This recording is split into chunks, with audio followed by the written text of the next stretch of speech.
नमस्कार, मैं doctor SP. Tiwari. आज बात करेंगे पल्स ऑक्सीमीटर के बारे में। ये एक इंस्ट्रूमेंट रहता है, एक डिवाइस जो सभी डॉक्टर्स, प्रैक्टिशनर्स, नर्सिंग स्टाफ के पास में मौजूद रहता है और ये इमरजेंसी में और सामान्य मरीजों के एग्जामिनेशन बहुत हेल्पफुल रहता है। इस छोटे से इंस्ट्रूमेंट से क्या क्या जानकारी मिल सकती है, इसके बारे में चर्चा करते हैं।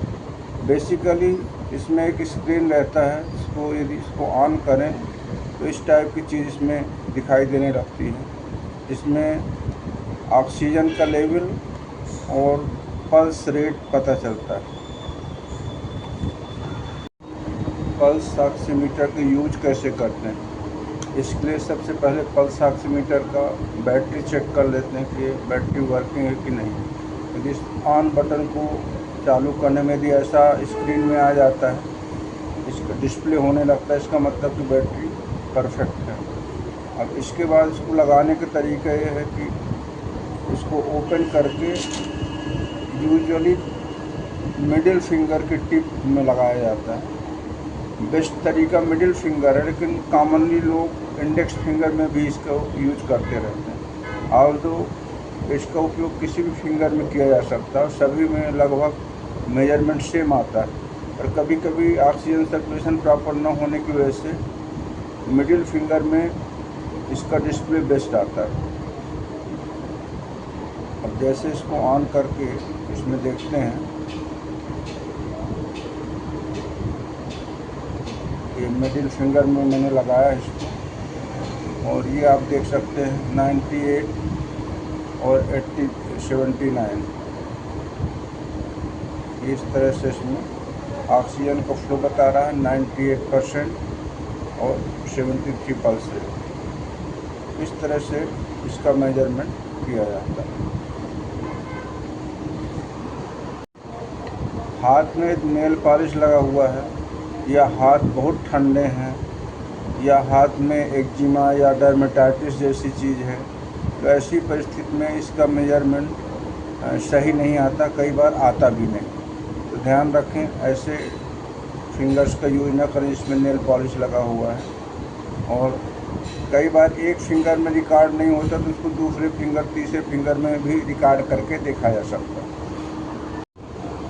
पल्स ऑक्सीमीटर का प्रयोग इमरजेंसी सिचुएशंस में और लगभग बॉडी के हर सिस्टम में इसका उपयोग बेनिफिट देता है, पर मुख्य रूप से ये रिस्पायरेटरी सिस्टम में निमोनिया देखने के लिए, निमोनिया में ऑक्सीजन सैचुरेशन कम हो जाता है, COPD केसेज में ऑक्सीजन सैचुरेशन कम हो जाता है, रिस्पायरेटरी फेल्योर की पोजीशंस में ILD, इंटरस्टिशियल लंग डिसीज और फेफड़े की अन्य बीमारियों में इसका ऑक्सीजन का सैचुरेशन देखने के लिए इसका उपयोग किया जाता है। ऑक्सीजन सैचुरेशन सामान्य तौर पे 95% से ऊपर रहता है, पर 95% से कम होने पर, खासकर 90% से नीचे होने पर ये अलार्मिंग सिचुएशन हो जाती है। उस स्थिति में तुरंत ऑक्सीजन देने की आवश्यकता हो जाती है। इसलिए इसके उपयोग से मरीज की सीरियस बीमारी होने का अंदेशा पता चल जाता है। इसका उपयोग हार्ट की बीमारियों में एरिथमिया पता करने के लिए, टेकीकार्डिया, ब्रेडिकार्डिया, हार्ट की रेट ज़्यादा हो गई, हार्ट की रेट कम हो गई, यदि किसी का पल्स रेट 40 से कम आ रहा है तो उसमें हार्ट ब्लॉक होने का डर है, 40 से 60 आ रहा है तो उसमें ब्रेडिकार्डिया है, साइनस ब्रेडिकार्डिया, फिर 100 से ज़्यादा है तो साइनस टेकीकार्डिया है। किसी का 150 से ज़्यादा हार्ट रेट आ रहा है, पल्स रेट आ रहा है, तो उसमें PSVT जैसी बीमारियां हैं।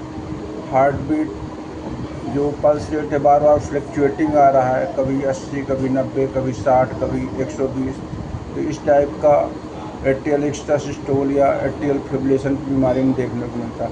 इस तरह से पल्स रेट की रेगुलरिटी और उसका काउंट देख करके हार्ट की कई बीमारियों का पता या उसका अंदाज़ा लगाया जा सकता है। हार्ट की बीमारियों के अलावा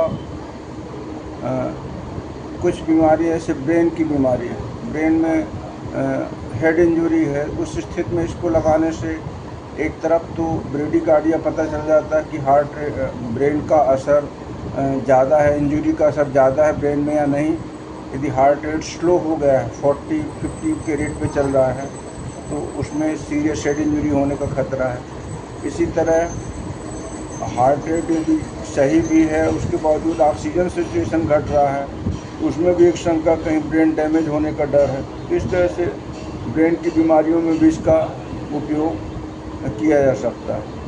अन्य सभी इमरजेंसी बीमारियों में शॉक की पोजीशन में टैकीकार्डिया हो जाना, कोल्ड कमी होने में ऑक्सीजन का ना आना, फिर पॉइजनिंग में ब्रेडिकार्डिया हो जाना, कुछ ओपियम पॉइजनिंग है, ऑर्गेनोफॉस्फोरस, इसमें हार्ट रेट एकदम से कम हो जाता है 30, 40, 50।